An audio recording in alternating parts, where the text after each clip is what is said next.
Hola, bienvenidos a esta edición. En este capítulo del podcast estamos con Alejandro Méndez. Bienvenido, poblano destacado, empresario, también comprometido con el medio ambiente a través de todas tus empresas y de los negocios que promueves, y ahorita lo vamos a platicar más adelante.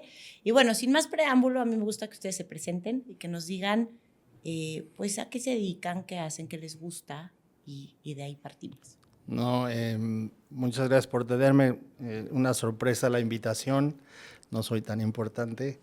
Entonces, muchas gracias. Un placer estar en Puebla otra vez. Y bueno, muchas gracias por la invitación. A ti por acompañarnos. Bueno, en esta emisión lo que queremos hablar es justamente de estas historias de éxito, pero no nada más enfocamos el éxito como un tema de dinero o de fama o de fortuna o demás, sino como estas personas que han encontrado su propósito, que se dedican a algo que no solo les da un beneficio personal, sino también algo que a mí me gusta mucho mencionar como el salario emocional, esta parte de saber que lo que estoy haciendo está dejando una huella en el mundo. Okay. Y creo que lo que tú has venido desarrollando y lo que has hecho a lo largo de tu carrera, que me encantaría que ahorita nos platicaras sobre eso, deja una huella, sobre todo en la parte ambiental, como lo vamos a ver más adelante. En ese sentido, y tomando en cuenta, tú eres poblano, si nos puedes platicar un poquito más o menos de cómo empieza tu carrera y cómo empiezas a destacar en tu ciudad y después cómo tomas la decisión, ¿no?, de probar nuevos horizontes. Entonces, en ese aspecto, si nos pudieras platicar un poquito más sobre ti. Bien, muy rápido. Poblano de nacimiento, nos autodenominamos Texican por adopción. Y ahí te voy a explicar por qué. Clase media normal. Privilegio que mis papás pudieron pagar educación, ¿no? Estudié en el colegio americano aquí toda la vida y luego me fui al TEC de Monterrey y ya de alguna manera no regresé tanto a Puebla, sino ese primer cambio creo que fue irme a Monterrey a explorar, ¿no? El segundo cambio en mi vida importante fue irme a Texas, ¿no? Fue una circunstancia especial. Conocí a mi actual esposa y decidimos irnos a Texas. Yo tenía negocios aquí. Fue muy complicado al principio de la relación, del matrimonio, porque iba y venía, ¿no? Y luego nació mi hijo, y el primero, y pues decidimos que íbamos a vivir en Houston, ¿no? Y ese fue, creo que, el segundo gran impacto en mi vida. Y el tercero es haber entrado al sistema financiero americano en el 2008, sin antecedentes bancarios, ¿no? Pero aprendí la banca y los mercados de capital porque tuve un entrenamiento espectacular. Entonces, esas tres partes, como que primero salir de Puebla, ¿no? De la parte cómoda un poco, extrañando a mis amigos y a mi familia muchísimo, pero luego decidir vivir en otro país, que creo que fue la mejor decisión, porque gracias a esa decisión, pues, he hecho lo que he logrado, ¿no? Y luego la otra parte, te digo, el haber trabajado para dos bancos muy importantes a nivel Estados Unidos global, que te permite de alguna manera trascender en ámbitos de mercados de capital, bancarios, trading, y eso me formó y me pone en una posición donde estoy ahora, ¿no? Muy bien. Justamente acabas de decir algo importante. Muchas veces este fenómeno de tomar la decisión de dejar, no tus raíces, pero sí dejar tu entorno para tomar estos nuevos caminos, son difíciles, ¿no? Sí ves por un lado la oportunidad, tal vez económica, esta oportunidad de crecimiento profesional, pero sí de algún modo también es este sacrificio, como lo decías, de dejar atrás familia, amigos, verlos menos, visitarlos, ¿no? ¿Cuál es el momento en que realmente sopesas esa parte? O para ti, ¿cuál fue ese detonante que dijiste, aquí es?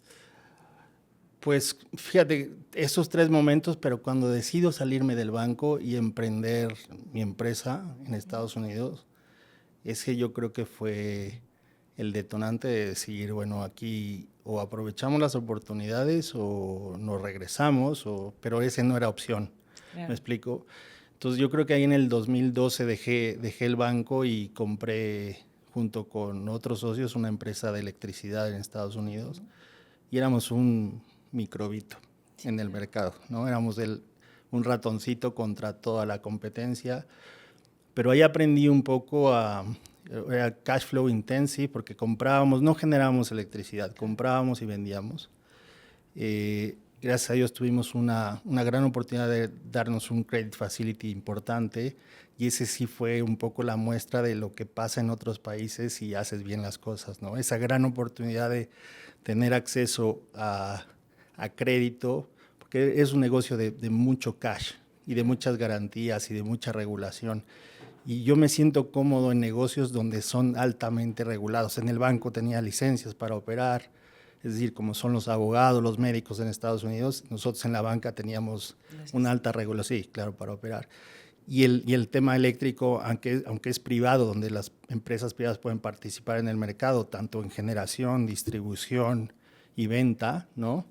Hay barreras, pero si las cumples, es una muestra de que si las cumples, tienes acceso al mismo mercado que los grandes, ¿no? Entonces, para mí eso fue muy significativo, que poder participar en un mercado muy, muy grande, sobre todo de energía en Texas, que es una referencia, pero tener la oportunidad ¿no? De competir. Claro, si cumples con las reglas, ¿no? Y entonces tuvimos un run muy interesante de 6 años en donde vendimos la empresa, ¿no? Con un buen multiplicador, y ahí empecé a ver el tema de energía renovable, ¿no? En Latinoamérica. A ver, ahora platícame, eso está muy interesante. ¿Cómo pasamos de una formación netamente económica, administrativa, a trabajar en un banco, financiera, a decir, me voy a meter en el tema de las energías renovables? O sea, sí creo un poco con esta criteria que viene, sobre todo desde 2020 para acá, muy fuerte del ESG, ¿no? Uh-huh. Pero, ¿cuál es el momento en que dices, este es un buen nicho de oportunidad? No, lo vi siempre porque con el antecedente de México, ¿no? Uh-huh. Cuando privatizan Telmex, y entonces son mercados masivos donde hay alto consumo, y yo veo que la electricidad, entre otros productos, pero todo el mundo lo paga, claro, y todo el mundo lo necesita hoy más que nunca, claro, ¿no? Lo que está pasando hoy es que pasamos de energías no renovables, o como el carbón o el oil and gas, ¿no? Como tú bien dices, los primeros proyectos de energía renovable empezaron, yo creo que por el 2012, 2013, 2014, los paneles eran carísimos, ¿no? Generaban muy poquita electricidad. Hoy estamos en el pico más importante de tecnología, en donde se genera más electricidad con un panel, ¿no? El yield y la efectividad de la tecnología y el costo del panel. Hoy el CAPEX que tú inviertes en un parque solar te permite generar dinero entre el CAPEX y la generación y la venta de electricidad. Hace 10 años, hace 8 años era muy complicado. Entonces, a partir del 2018, esta industria empieza a crecer, la energía renovable, y hoy los últimos 6 años han sido un crecimiento exponencial. A eso iba. Y más allá de un crecimiento exponencial, normalmente, justamente por el tema de los costos, tú veías el tema de los paneles solares como muy lejano, como las grandes empresas son las que los pueden... Claro. Y también ese equilibrio entre la inversión y el ahorro no era tan atractiva, incluso para las grandes empresas. Ahorita es una tecnología sumamente asequible. Tú puedes tener en tu casa paneles solares, y además es un impacto directo en tu economía, porque también lo que tú pagas por el suministro es mucho menor, ¿no? Sin duda.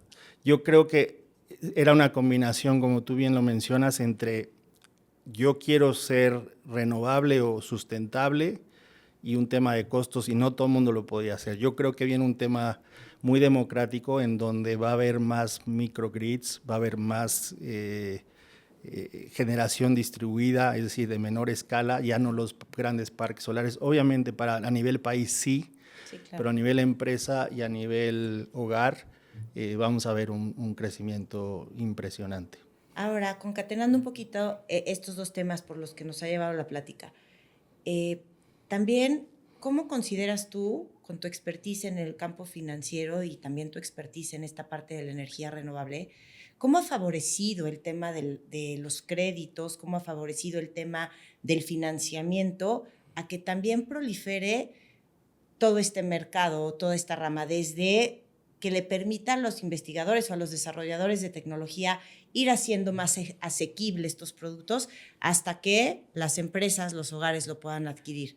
¿Cuál ha sido la parte del financiamiento? ¿Cuál ha sido la importancia del financiamiento en este proceso? Bueno, uniendo un poquito tu pregunta pasada, ¿por qué se me hace cómodo pasar de la banca a esto? Bueno, al final de cuentas, todo tiene que ver cómo estructuras un proyecto y cómo se financia. Y entonces el tema, hay 4 partes para poder crear un proyecto, si es renovable o no, pero en el tema renovable es un poco el tema de licenciamiento, ¿no? Que tiene que ver con licencias ambientales, licencias de construcción, permisos estatales, toda la parte regulatoria. Luego viene la parte de construcción, ¿no? Que es ingeniería, procura, de dónde saco los paneles, si son de Asia, si son americanos, etcétera. Luego viene el tema de conectarte a la red, que es un tema de distribución, que ahí hay un cuello de botella en muchos países. Nosotros operamos en 5 países y te puedo decir que el tema de puntos de interconexión y la distribución, o sea, las líneas, claro, hay un cuello de botella, pero en Europa aquí y en Colombia, en todos lados. O sea, ese es un tema. Y luego viene el tema del financiamiento, que los bancos ven dos temas. Uno, ¿a quién le vas a vender la electricidad? Claro. ¿No? Que son contratos a largo plazo. O si tienes el capital, hay mucho capital de private equity que dice, no necesito financiamiento, me voy yo a riesgo y vendo la electricidad al mercado. Entonces ahí tienes que encontrar qué países tienen el mercado primario y el mercado secundario de trading de energía. En Texas lo tenemos, en Colombia está, espero que en México, con las nuevas reglas y con el impulso que está dando la presidenta, volvamos a retomar este tema de poder tradear, vender energía y tradearla, ¿no? Acabas de tocar un punto importante que me va a encantar que platiquemos a fondo en la segunda parte de este podcast, que es justamente el panorama, ¿no?, de las energías renovables en el mundo, muy aterrizado a nosotros. Pero retomando un poco lo que nos platicabas al principio, te asocias, compras esta empresa, estás 6 años en ella y después, ¿qué siguió? La vendimos y nos fuimos a Latinoamérica. Exploramos México, pero desafortunadamente la política pública cambió y solamente podías conectarte proyectos de medio megawatt o menos. Y nosotros vimos en qué parte podíamos caber, porque el tema regulatorio es lo primero que analizas y los puntos de interconexión, ¿no? Entonces Panamá se nos hizo interesante, es un mercado privado, pero es muy chiquito, y aterrizamos en Colombia. Nos tocó la pandemia en el Inter. Entonces nosotros, me acuerdo perfecto, abrimos la oficina en febrero del 2020 en la Galería de Houston y hicimos un contrato por 4 años. Sí, claro. Y apenas está terminando, ¿no? Porque la pandemia hicimos una pausa. Entonces vendimos la empresa y nos fuimos a explorar qué mercados desde el punto de vista regulatorio con la experiencia que teníamos. Y Panamá y Colombia, y siempre México lo dejamos, pues es un mercado muy interesante para nosotros. Siempre lo dejamos un poco ahí a la expectativa. Y nos fuimos a Colombia y a México y estamos construyendo parques solares en Colombia. Bueno, y también si estamos hablando de 2018, 2020, cerrado el tiempo, también aquí en México estábamos con una reestructura en todo lo que tenía que ver con normatividad energética, ¿no? De acuerdo. Entonces también era un mercado, me imagino, en el momento muy atractivo, pero no era el momento, tal vez. No, hubo pausa.